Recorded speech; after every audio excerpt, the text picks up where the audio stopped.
Hey all, filmmaker Ron K. Armstrong here with another broadcast for you. You know I always bring you some good people. Today we have a talented actress, model, writer, author, Irina Labouz. Say hi, Irina. Hi, everyone. Yes. So the unique thing about her is not only that she is a woman of many talents, but she's also Russian. So I'm going to practice some of my Russian on her. Privyet. Privyet, is that how you say it? Привет, как дела? Yes, you did good. Yeah. Okay. That means hi. Yeah. We were just talking earlier, and I was telling her, like, you know, I have a lot of Russian friends, and some of the Russian women I'm friends with can be very cold, but once they get to know you, they kind of warm up. So, but you seem very friendly. Okay, good. I'm working on it. I get it. I guess I spend enough time in America to kind of get rid of that cold shit, shield that Russian women display usually when they just meet someone.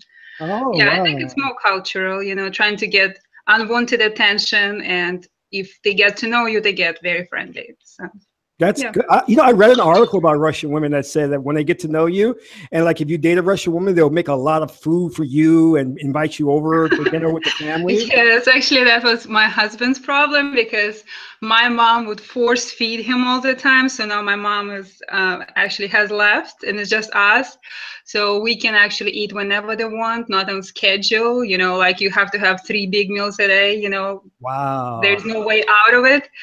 So we gained a lot of weight while she was visiting. So we had to hit the gym after that. What's a typical Russian dish? Well, we cook a lot of soups, like vegetable soups, something with meat.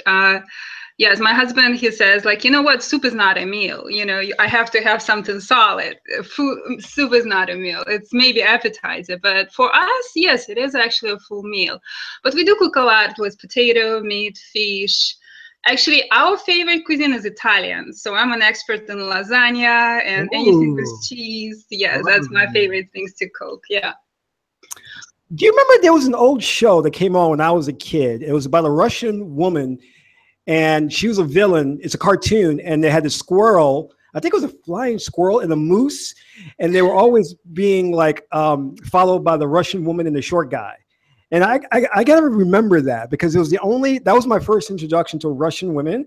And I always thought that they were tall and just evil. And well, that perception comes everywhere I go. So my first roles I would ever get cast for is somebody evil, somebody who's stealing someone's boyfriend, a big boss who's firing everyone. Yeah, I kind of have to overcome that, evil person's perception, and people actually start realizing I'm actually funny. I can do a funny part too. But yeah, I mean, tall. Yes, I'm 5'9". So when I work in a room, I kind of claim my space really quickly. And first impression of me, people sometimes get intimidated, especially if I don't smile, if I make a mean face. So I instantly cast for somebody who is evil, intimidating, and very powerful. And if not that, I would be a wife of some powerful man, like a pastor, politician, or somebody else. So yeah, that's perception. I don't think you're alone. It's very typical perception of Russian women. But if you get to know them, they love family. They're very about house, about the children, cooking, hanging out with friends. So very warm if you get to know them. I think the same with Russia, it's perception if it's always cold, it's, a scary place to go. But if you visit, you will find out so many different things about it. Like I'm for example, from Kaliningrad, and we have beach and we're by the sea. So I grew up by the sea, and we almost don't have any winter. So really? Yes, like we might have snow maybe 2-3 times during the whole winter, and most of the time it's just rain, and it's pretty warm. For Russia, it's like a resort, like a Florida for Americans. That's where I'm from. So yeah. Well, let me ask you this, right? When you go and audition for a role, how do you get through that stereotype? Because obviously they're going to hear your accent. So how do you prepare for that and deal with it? Well, I just smile a lot, smile always disarms everyone, and I just can put on this very kind of not childish, but fun personality, which is part of my personality. And it depends. If it's a serious role I'm auditioning for, of course I can put my serious face. But if it's funny, just smile a lot, be kind of bubbly, and that's how I overcome it. And then they start thinking about, you know, somebody like Sofia Vergara. She has a very strong accent, but at the same time she's funny, you know. So I think it's also the same for my personality. People see me as a powerful, possibly evil person, but at the same time I have this funny bone in me. So it's they start seeing as they get to know me that other side of me as well. So if I was a casting director, what would you tell me in terms of what roles you do best? Well, it's somebody who is very driven. Of course, that person has, you know, goals. She can be very, you know, straight to the business. But at the same time, that's the person who has multiple sides to her character. I don't like flat characters, and I would never play that. And even if it comes across as a flat character, I would make it more complicated. It's not going to be just pure evil or pure silly, dumb, somebody's wife. You know, I will add depth to that character. I will interpret it where it has more levels to it, you know, and that's what I like, because nothing is black and white in the world. You know, there's a lot of gray areas. So I think I like to show their, you know, variety in the characters, so that people don't just typecast me. But the easiest, as I said, roles is somebody powerful, somebody who's in the leadership positions. That's the roles I'm usually cast for. And I can play the, you know, classic evil character, or I can play somebody who, you know, surprises people with being funny and being actually lovable. After all, you know, after all the evil stuff they did, people still kind of find them charming, adorable, and they like the characters. So that's kind of the roles I'm cast for usually. Well, let me ask you this, because there was a recent controversy, and I think it's pertinent to what we're talking about here. There was a film made by the comedian Jordan Peele. He's a talented writer, director, and the film he made was called Get Out. It was a film about race relations, right? And, yes. In the film, the young African-American male, he cast a British actor.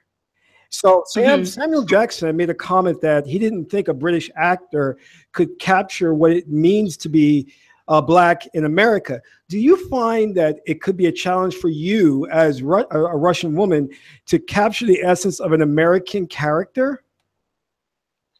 Well, I think I lived here long enough to understand the way of life and what the characters are going through. I've been here since 2001, so it's pretty much more home to me nowadays than Russia. I think I'm more distant from the Russian reality, unfortunately. But I think you can understand that. And about the race relationship, you know, you'll be surprised, but in Europe, there are also a lot of race tension. Like, I was very surprised when I visited France to find out how much race tension was there. It's maybe not as apparent to us as people living in America, but it's still present. You know, in many countries you go, it may be India, it may be France, and maybe Russia. People have this tendency to find a group of people they treat worse than themselves, you know, like kind of a scapegoat group. You know, it may be not Black, you know, in Russia, it's somebody who is coming from, let's say, Kazakhstan or Azerbaijan. Those people look different from Russians, and they still mistreated just like, you know, African Americans here. So I think any actor can find the experience where, you know, one group of people is treated differently. You know, and that's what I think they can start building their character from. Plus, we all know history, we watch movies, you know, so we don't live in isolation. So I don't think it's very difficult for British actor or Russian actor to portray some conflicts that are taking place here in America. What made you want to get into acting?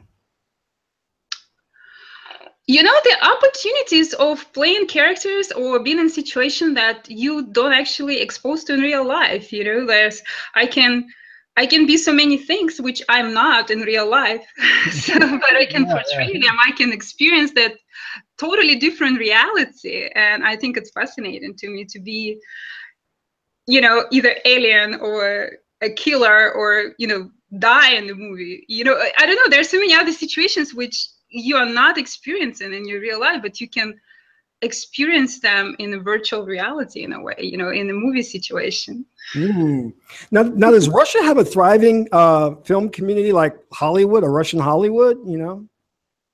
Yes, especially I would say the last 10 years, there's a lot of independent movies and a lot of movies of very good quality, which were actually made, because in like late 90s, when the Soviet Union collapsed, we kind of lost that classic Soviet movie school, which was great. I mean, I enjoy old Russian movies, and a lot of very poor quality movies came out. But recently, first of all, on TV, there's a lot of projects which are similar to American ones, like Dr. House, for example, was so loved by Russians and had so much following and the fans, and they created several shows similar to that, you know, like, so basically they inspired by the idea and they just put somewhat similar characters into Russian reality. Our Dr. House is not what American Dr. House. He likes to drink at work, you know, he's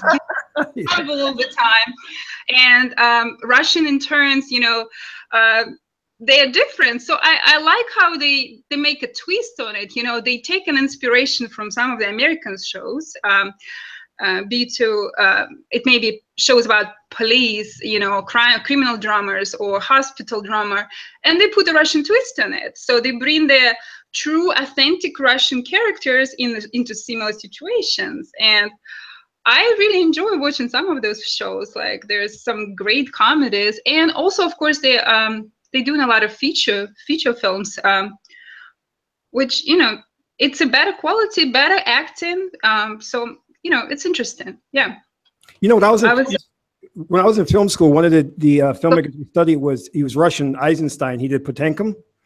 Yes. About the ship and everything. And it's interesting because I noticed that he had a flair for details. He was they said he took like 2 years to edit Potemkin, and it turned out to be really an awesome film for the time period, you know.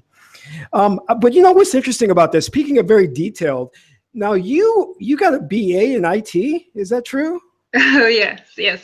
Wow. Yes, I have a very interesting background. I have a master's degree in philology, which is theory translation, it's history of languages, and literature studies. So I could be a translator of, for example, some foreign text like German or English into Russian and vice versa. And that was actually a very fun major I picked because I loved to read as I was growing up. And 70% of my time I was just reading books and talking about them. So that was a fun major. But it was more of a hobby than something I could use, even though I speak English now. So I apparently use my major from Russian university. And when I came to United States, I always had a very logical mind. It's easy for me to solve problems, and I was really good in math, not just literature, but I was really good in math as well. So I became interested in information technology and security. And I was especially interested in that there are so few women represented in the field. Sometimes I would be in a class and there's maybe like 3 or 4 women in the whole class. And you get a lot of prejudice, and I like to break glass ceilings. I like to do things that people think, well, you know, you shouldn't be doing that, or you cannot do that. So I had some friends who are programmers in Russia, and when I told them that I was interested in technology, they said, like, Irina, don't even think about it, because women in programmers, they either are bad programmers or they are not women. Wow. So in their perception, women lose their femininity. You know, they lose whatever makes a woman if they go into technology field. And I just wanted to prove them wrong. You know, I can be cute, I can be woman, and I still can understand programming languages. I can talk about Java and scripts and, you know, the firewalls and all that cute stuff with you guys, and, you know, just the same level. So, you know, as you study, there is so much information somewhat withheld from us, and it's appeared that the field is more complicated than it is. And that's how I got involved into women in technology, first at college and then on another level, just trying to educate young females, you know, young women, that it's not that complicated. We have the same brain. No matter how much people are trying to convince us that men and women are very different, we are different. We have different strengths, but we can approach the same problem and solve them maybe a little bit differently, but we can solve them. You know, it doesn't mean that one area of study is something that women cannot, you know, do. And a lot of it, it's just like an acting. How do you break into acting? How do you break in a model? And like, I'm a plus size model. I'm size 10 or 8 to 10. So if you're trying to be a model, you have this expectation or image in your head that you have to be a certain size. You have to be size 0, 2, maybe 4, and you cannot model. But there are so many beautiful women who are size 8, 10, and, you know, a little bit bigger, and they're still beautiful models. And, you know, I think we should not put the limits in our head or listen to people who are trying to impose limits on us, and do what we enjoy doing. If you enjoy IT, go into IT. If you enjoy modeling, try that. You might be a great model, you know? So that's kind of how I got into that. Well, you know, I have no problem. You know, I think some of the American models are too skinny. And one of the things that the women that I love, she's not even a model, but I love it because of her figure. She used to do this show called Mad Men. Her name is Christina Hendricks. And she is not the typical shape of the American woman. She's, you know, I guess you could consider her a little plus size, but it's all in the right places. But you know, how do you break through that kind of perception of the wafer thin model and kind of break ground for the American public to look at different types of women in different sizes? How do you do that in your campaign? First of all, it's funny that you mentioned the Madman. I actually have a dress which she was wearing in the movie, almost exact copy of it, and I had a whole photo shoot in it. And it's like, oh, you just brought this dress to life, you know. So how do you do that? You just take a beautiful pictures, they charm them with your smile and your personality, and just can't help it. You know, the women. You know, it's interesting thing. That's a lot of models that look great on the pictures, but not so great in real life. Oh, yeah. You might relate to that. I mean, they're just that almost like sickly skinny sometimes, you know. And I don't mean to criticize anyone. You know, there's beauty in every shape and size. But sometimes, you know, when you see someone in person, you think, wow, this person looks great. And I think it's all about how your clothes fit. It's not about what you're wearing. Person of any shape and size can wear something that looks great on them. If it's fitted well, if it's the right colors, the right style. So, you know, you just don't try to fit what you see on TV. Wear what you feel beautiful in. That's my motto. I might wear something from 50s or 60s or something, some modern designer who's just coming up. But it's, when I put the clothes on, if it makes me feel beautiful, if it makes me feel like, wow, I want to show up that dress or that outfit to anyone, I want to take pictures in it, that's an indication for me, hey, that's for me, that fits. And then people are feeding off that energy. When you're working in the room and they feel confidence, they feel positivity, a smile, you know, they just can't help it, but they like you, you know, they're there with you. And I just sometimes, you know, I think being confident is the most important. I go and I do swimwear shoots. I work in a room and I'm not the skinniest person out there, but I'm well shaped. Everything is where it should be. So I just do it confidently and beautifully. And I know how to turn my body to make it look even more beautiful as a professional model. And I just take advantage of that. And I think that's just shut off those negative, limitive, you know, critique of some people that feel like you should be a certain way, and just bring your best to every photo shoot, to every runway show. Bring your personality and your confidence. And I think that's what makes the difference. You know, it's interesting you said it, because I don't know where this whole thing came from about models have to be so skinny. Because if you look back in American culture, especially back during like the Victorian era, you would have women that would dress with these extravagant dresses, and the butt would be highlighted, and the breasts would be out, and they would walk around like that, and they weren't very skinny, but that was considered very sexy. And if you go, like, I think it's the 40s and 50s with the actress Mae West, and she was known for being a sex symbol, but she had a voluptuous, I guess you call it voluptuous body. So somehow or another, everything just turned to this wafer thin model, you know. And I guess, you know, did they come from Europe? You know, like, where did that come from, you know?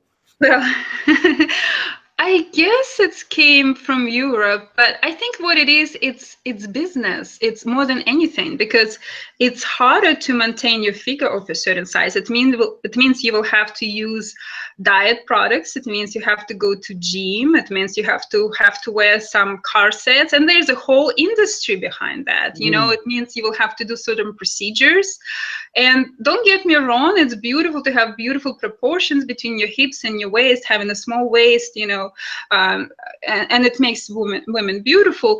But I think we also need to understand that it's not natural proportions, or which were created by the nature. I'm looking into antique statues of Greek women, you know, for example, what was ideal beauty back then. I have exact body. I can be standing in the Louvre next to one of them, and it would look like that was made from me, you know, that body. But of course, we as humans, we're trying to perfect ourselves. We're trying to get everything enhanced.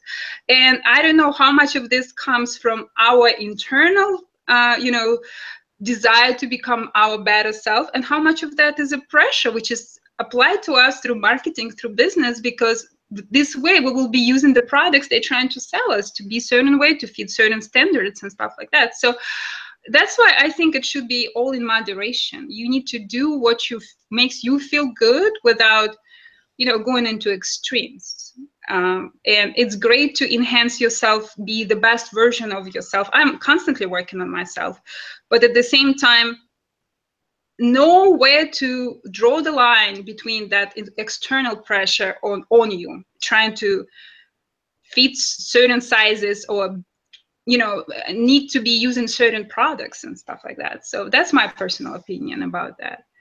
And well, let me ask you this, and maybe you can give some advice to aspiring actresses out there. How do you deal with, because you're in two very tough industries, because those two industries, which is acting and modeling, the women get a lot of rejection and criticism for not being the right height, not being the right weight, color, ethnicity, being, you know, just too big, too skinny. How do you deal with all of that?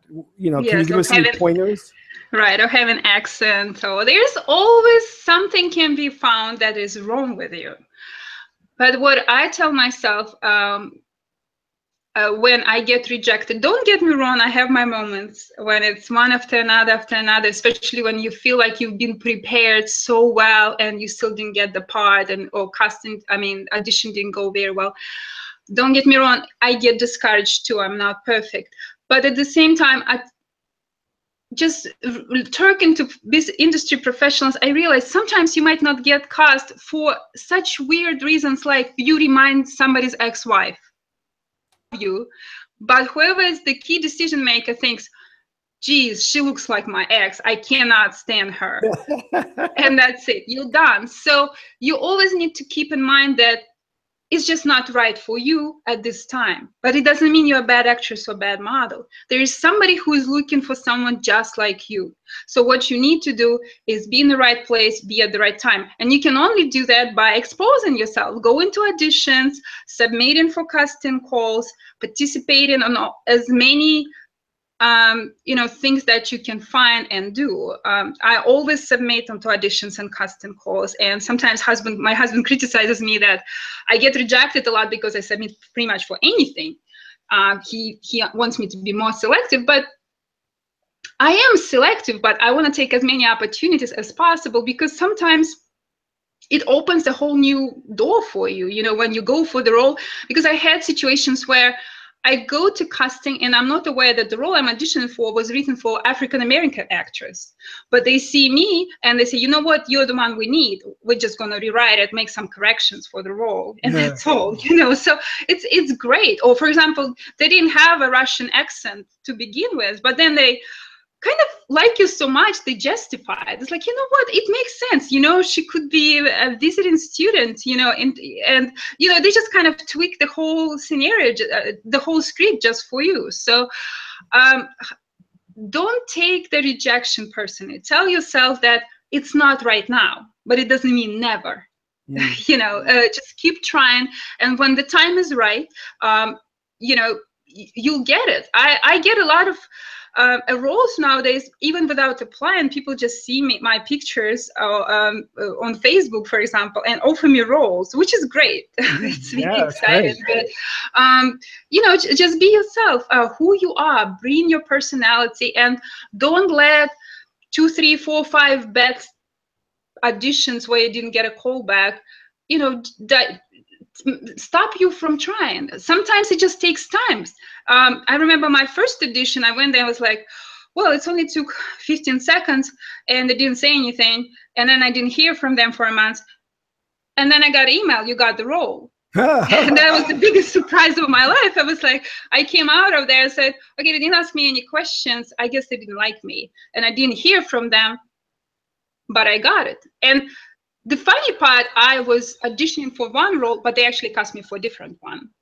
So you never know how things will turn around. You might not get exactly what you were asking for, but they might see you fit somewhere else. And if it's not this project, they might think about you later and fit you in somewhere else. They might write the script just for you, with you as a lead character or another character. So don't get discouraged. Just keep trying. Just keep doing like nothing happened. Just keep going. That's kind of my motto, and that advice I give everyone. Now, let me ask you this. This is kind of a strange question, but I've seen this a lot. Are there any cultural differences in terms of work ethics that Russian people have than American people? And what I'm trying to say is, if, like, for example, you got cast for a film, right?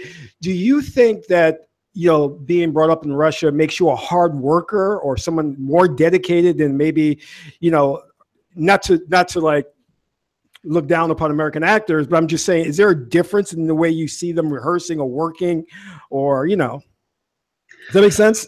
Yeah, it does make sense. Well, first of all, you know, just like there are different Americans, there are different Russians. So, you know, we cannot say that all Russians are the same. But one of the major trends, Russians are perfectionists. So they try to do everything the very best possible way they can do it. And they will be the biggest critics on themselves. Everybody else might love it and they still will be like, yeah, that was okay. But, you know, I could do better. When, you know, some people are very optimistic. I mean, they did a not so great job, but they're excited about it. Like, wow, that was amazing. That was great. And I'm looking at some of those performances and thinking, well, are you sure? Because you could do so much better, I think.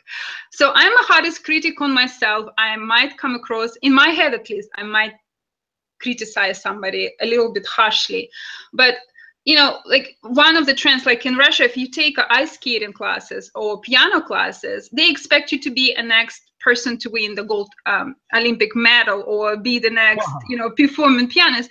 And here, so many people do things for recreation. You know, they might be, and the best thing about it, that as they do it for recreation, they still achieve those excellent you know, levels and whatever they do. America still has the most of gold medals to any Olympic Games you go to, even though there's so much kids who doing it just for recreation. There's no as much pressure on them. And I don't want to, you know, maybe I'm not on that competitive level where there is a lot of pressure on you know, sportsmen and sportswomen. But overall, the impression I'm getting is that we don't put so much pressure on little kids here in the United States versus in America. For example, I went and I was trying to take a ballet classes when I was 5. And at 5, they already diagnosed me, I don't have enough flexibility to be a ballerina. So imagine that child who who lost that dream of dancing. And then I'm looking at some people in America who start taking ballet classes when they're 25 or 30. And because nobody tells them what they cannot do, they go so far. Like Misty Kaplan, I believe her name is, like, you know, because in Russia they expect you to be a certain way, to perform a certain way, and look a certain way. So I hear people are given more opportunities to try and actually grow without imposed limitations. At least that was my experience and my impression. So a lot of actors here, they try things without, you know, thinking, oh, I cannot do that. They just keep trying it. And, you know, they might find something they're really great at. And meanwhile, they might do a lot of things where you think like, well, I don't think you should have taken that part, you know. So that's, I think, the main difference is a lot of talented Russian actors are very hard on themselves, and they limit themselves from a lot of opportunities just because this limiting voice in their head tells them, well, they're not good enough, or, you know, they shouldn't do that. While American actors, they're very bold. They try things, they experiment, they make movies. I'm so amazed how people manage to make a movie with almost like no financing, you know, or set up those, you know, YouTube channels, and it's just like them and their best friends doing it. And then next thing you know, they have hundreds of thousands of people following them, and they sign in the contracts just because nobody tell them you cannot do it, and they didn't listen to those people, you know. So that's the main difference I noticed. So let me ask you this. So I'm going to mention this actor because I think he just did an awesome job. Heath Ledger played the Joker, and the word was around the set that he was so into the role, he was the Joker on the set when they weren't shooting, right? Let's say you're offered a major role in the production. How would you prepare for that? Well, first of all, I was lucky enough to have the roles which I can relate to. I either had a very similar experience, or I can understand what the character feels and goes through during that role. And I tried to draw on that emotion, to draw on that experience, to make the character I'm playing real.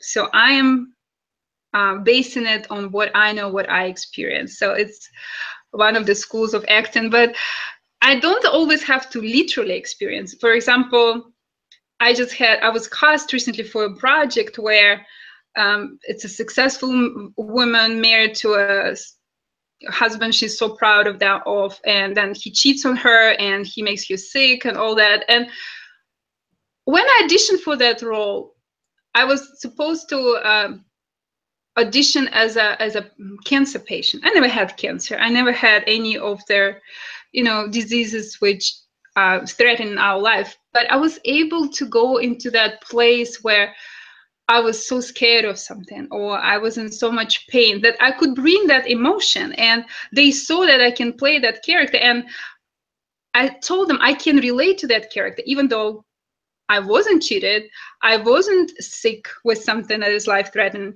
but you can find experiences which was similar to something like that. You were betrayed by your best friend, for example, or, you know, you broke your arm or something. You know, you can find, not literally, but similar emotional experiences and places which can bring you this character. You can help you to understand it. And that's how I prepare for the role. I'm trying to imagine what that character would be living like, thinking, what would the person be doing, and I would find the similar experiences I can draw that emotion or those actions from, and make those characters different and believable. So that's how I prepare. Can you but I don't stay in character for the whole shoot, you know, like I can switch between I can, okay, I'm in a character right now, and now I'm Irina, you know. I can go back and forth. I know some actors that stay in that character for days and months and weeks. I can switch. I had an actor that he did that on me. He made me scared. I was just like, I'm like, okay, I'm a method actor. But can you name an actress that you admire or would like to be like? Oh, definitely. I love Angelina Jolie. I think she's a badass. if I ever can play any roles, like for example, Agent Salt, you know, where she's playing a sleeping Russian agent. Yeah. Ooh, that was fun. You know, so I'm inspired for action roles like that. I also like Sofia Vergara. I think she's funny and hilarious. I can totally see myself playing characters she's playing. So those probably my two favorite actresses. I also like Meryl Streep a lot. She's great. I love how she's going from one character to another. I mean, she was so mean and Devil Wears Prada. Oh, and then she can be so sweet and adorable, you know, in your next movie. So I mean, she inspires me a lot, of course.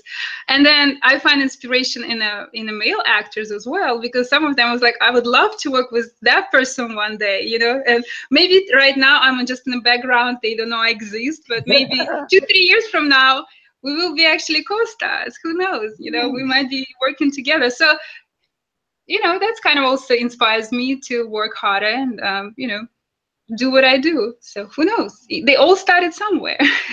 You know, for some reason you remind me of Gal Gadot in Wonder Woman, because she was a model turned actress, and a lot of people didn't think she can pull off Wonder Woman, and she was great. You know, it was surprising. She did great.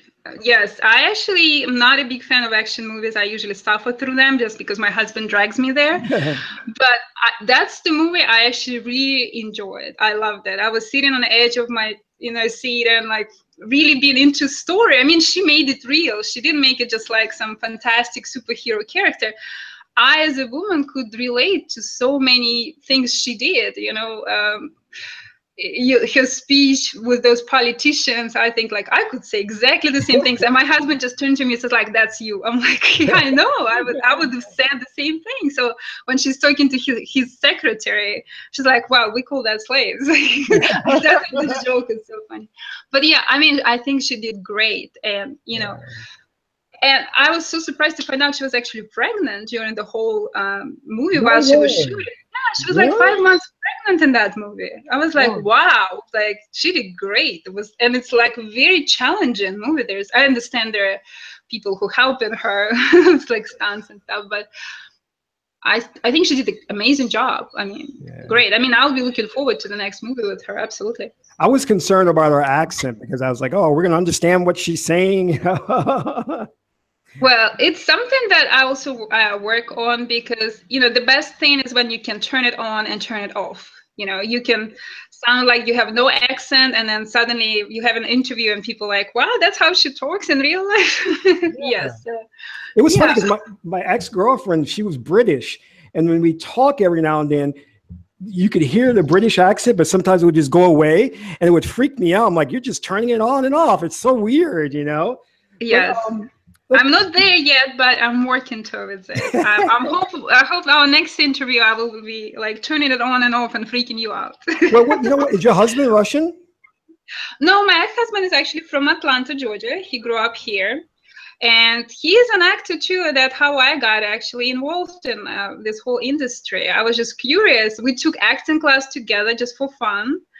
And I actually felt like, wow, I'm doing pretty good, you know? So, I mean, I always loved theater and performance. I played piano for 7 years, so I always was on stage. And theater was always like a after-class activity for me through whole middle school, high school. I love to be on stage. I love to interact with people. I like to, you know, be a different character, maybe an animal, maybe a different person. There was different characters. But then, you know, when I went to college, you get this pressure of adult life to have a real job, you know, to do something serious. Yeah. You know, acting is not looked at as a career, especially in my family. My dad is very career oriented, and my family is always wanted me to do something serious with my life. And acting never was considered to be serious, but it's something I love to do.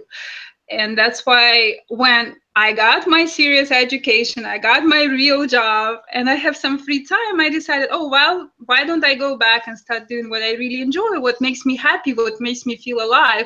And that's how we start doing it. You know, we were taking acting classes. We had some movie projects together.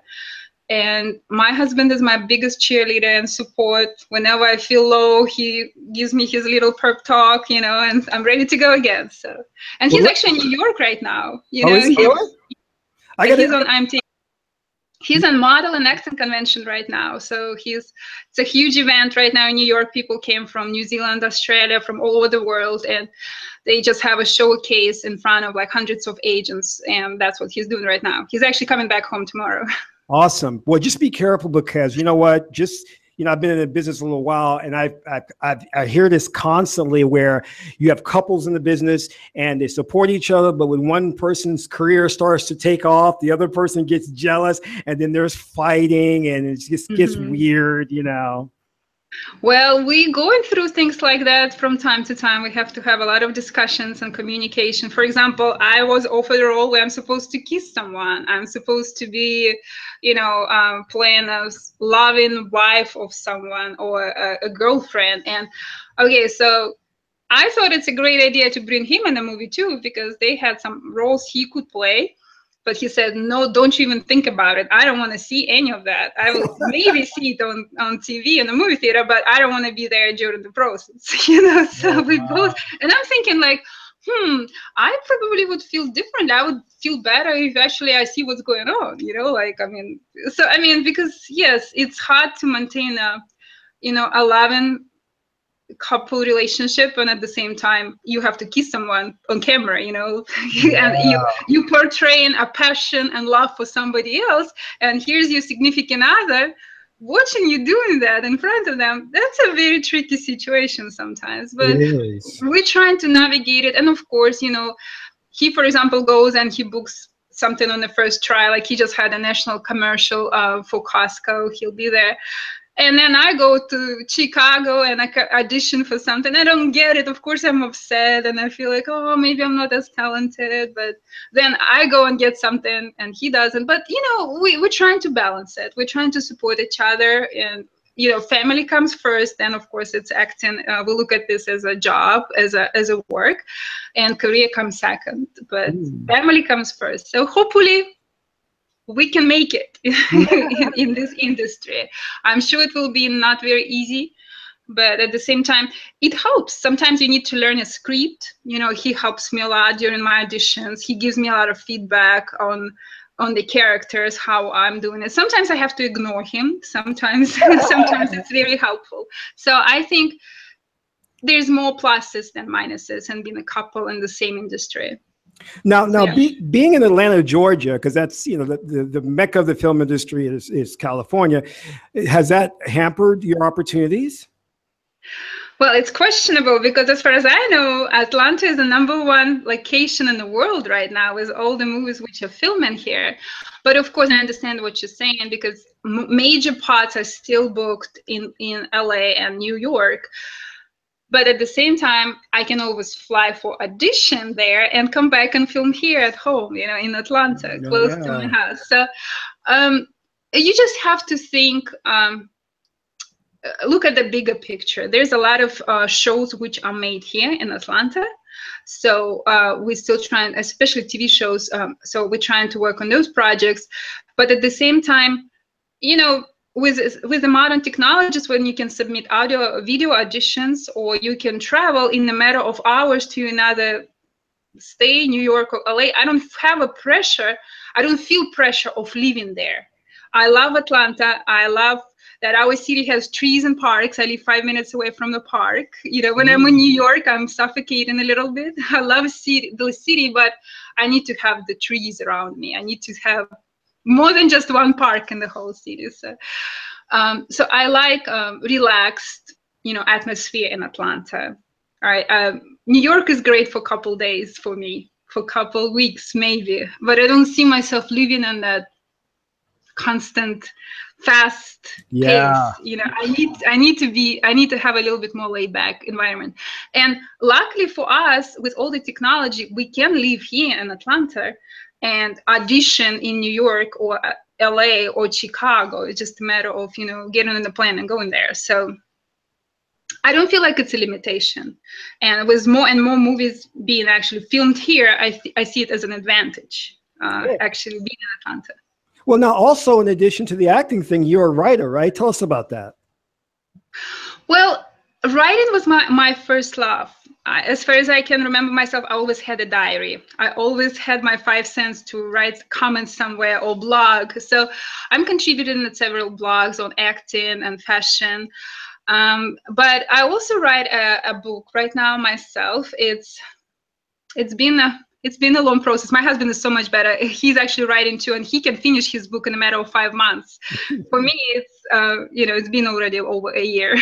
But what I do, I like to make observations. Whenever I go somewhere, I make notes. I'm constantly writing something on my phone, on my app, or I'm constantly, checking on my voice record or something, impressions, the situations, and then I put it together. I like to put like a small essays or stories and then combine them. The book I'm currently working on, it's based a little bit on how we come here in this country in our early 20s, 3 friends, and what is it, this cultural shock? What is it like America with the eyes of outsider? And at the same time, how women, 3 young women, can start with nothing and do something, and how did their lives develop? And because so many times you have a certain expectations of how someone's life would unfold, but reality so many times show me that those people who were,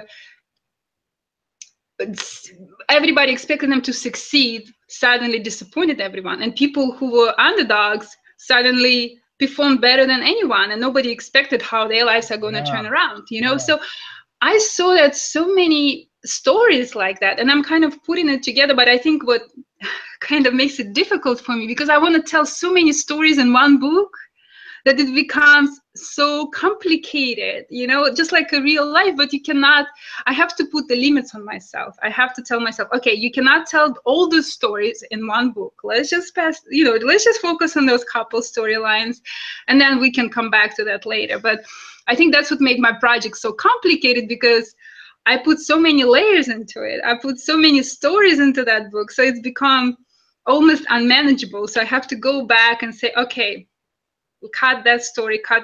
Let's just focus on those, 3, 4 characters and see how their lives develop. And don't try to put their 20 lifespan. Let's just focus on 5 to 10 years, no more than that.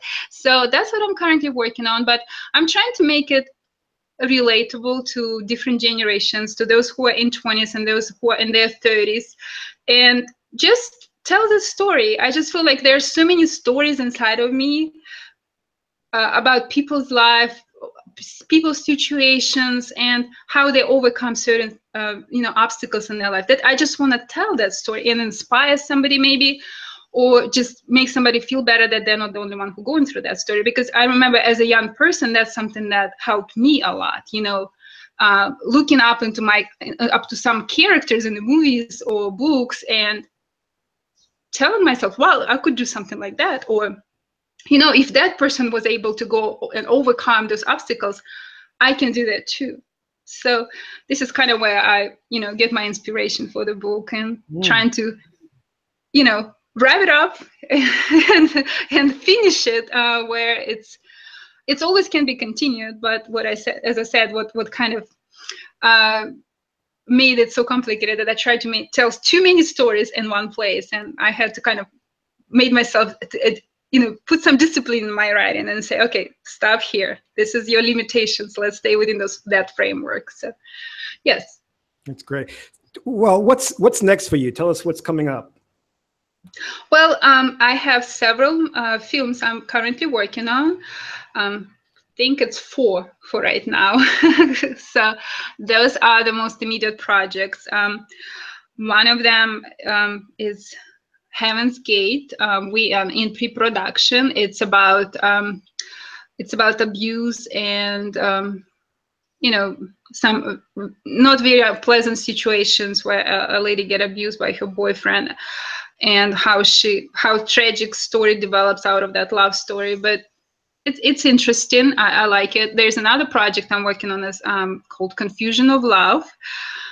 That also starts as a little bit of a comedy, but then develops into a little bit more serious plot, where you understand how people's feelings and agendas when they kind of start creating a conflict. So there is a lot of conflict in the story. I find it very interesting. I think script is amazing. It's great. So I'm looking forward to actually everyone seeing that story, because they don't expect what's going to happen from the beginning. When they just look at it, they think like, oh, it's just going to be fun comedy about the guy who's like constantly attacked by women. Everybody's trying to get his attention, but he's kind of picky.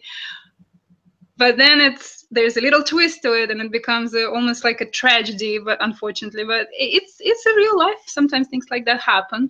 I also do a lot of modeling nowadays, couple runway shows coming up. I'm representing some brands in the Atlanta area from some upcoming designers. It's so much fun to see those people just creating something out of nothing. Sometimes clothes is my passion, so it's interesting to see. I mean, I love it. I mean, all I have to do is like try on different clothes and take pictures and walk on runway. so that's a fun part of my job. And of course, I'm working on becoming a better actor. I was very honored and humbled by being invited to participate in a 6 months improvisation study program. Oh, cool. When I looked at some of my classmates, we met for the first time. I'm like, okay, it looks like I'm the only one who is not from California, not from New York, and doesn't have a major in theater. Okay, so well, I'm like thinking, how did I get here again? But apparently they saw something during audition that made them believe that I can be funny and great. So, well, it was fun audition. I impressed myself. Sometimes I get those auditions where I impress myself. But yes, I studied that, and it will be a 6 months. Very hands-on program. It's theater been around for over 23 years already, so it's a great school, great people to learn from. So I'm excited about developing my funny bone and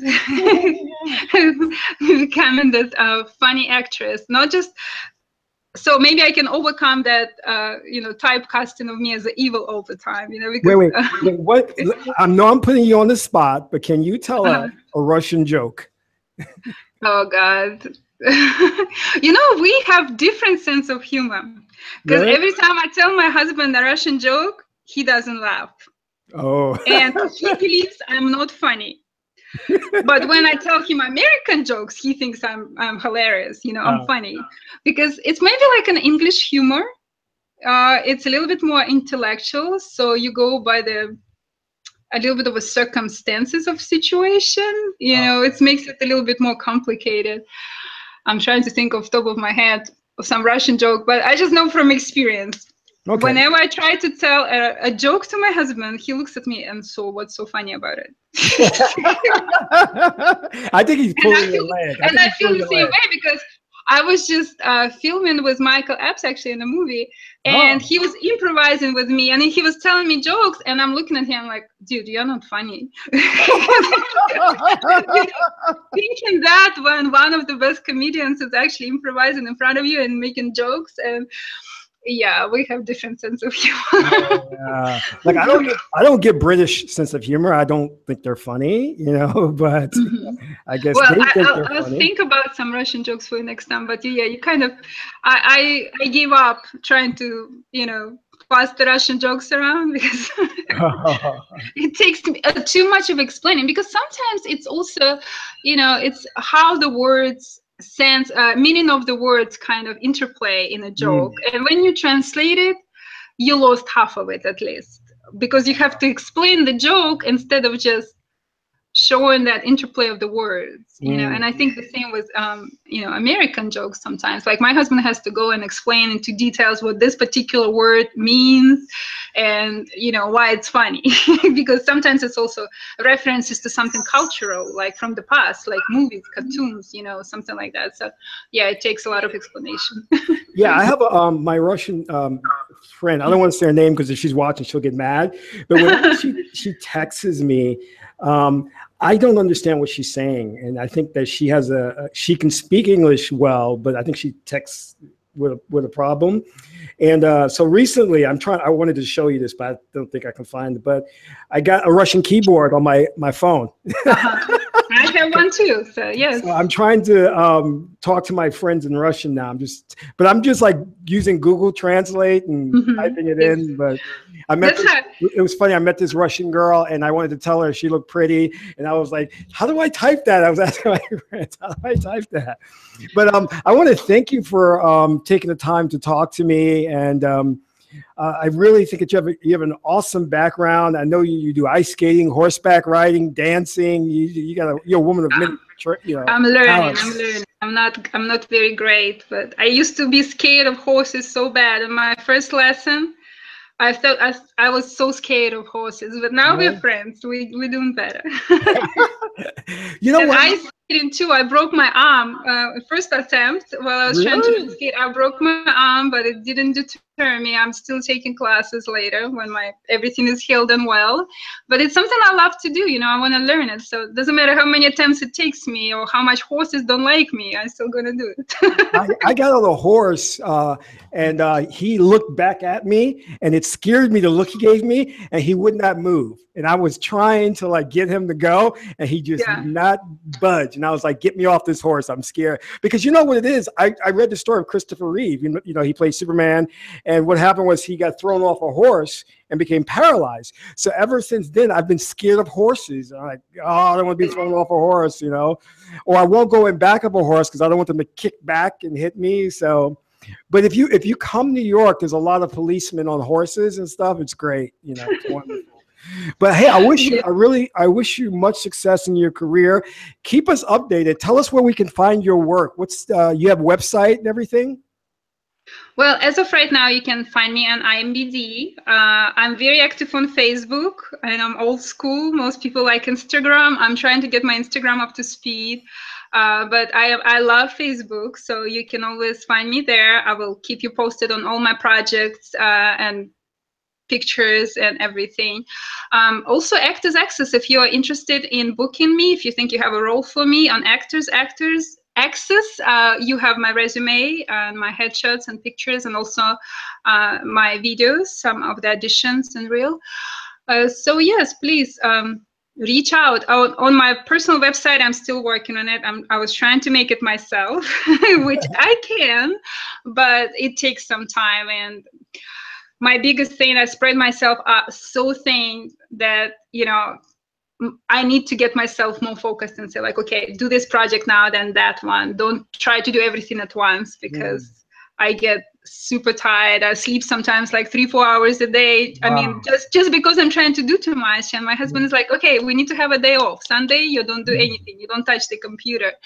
So it's really hard sometimes to balance because it's not like you went to the office and then you come back and your work is done. When you constantly approach through messages, through social media, with projects, with, work, and you're trying to do all this by yourself in the beginning, it's really challenging. I'll tell you that much. Sometimes just social media alone, I'm like, oh my gosh, I need help. I need somebody to help me with that.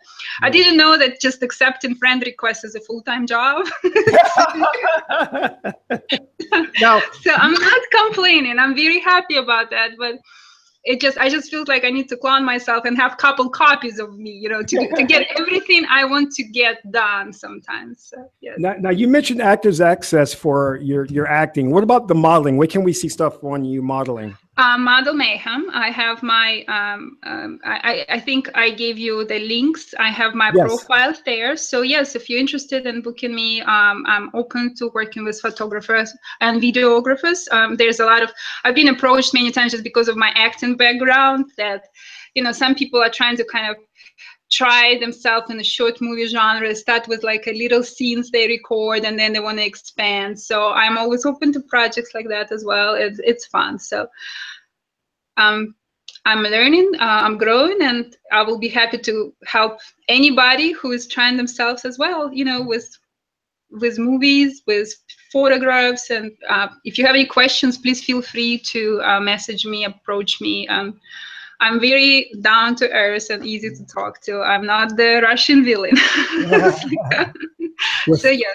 Well, thank you. You obviously, you're very beautiful. You're talented. So we're going to be looking forward to a lot of your work coming out, you know, so we'll keep in tune or keep in touch. And I will put all the links in the description box so people can connect with you. All right. Okay, So yes. thank you so much. My pleasure. Bye-bye.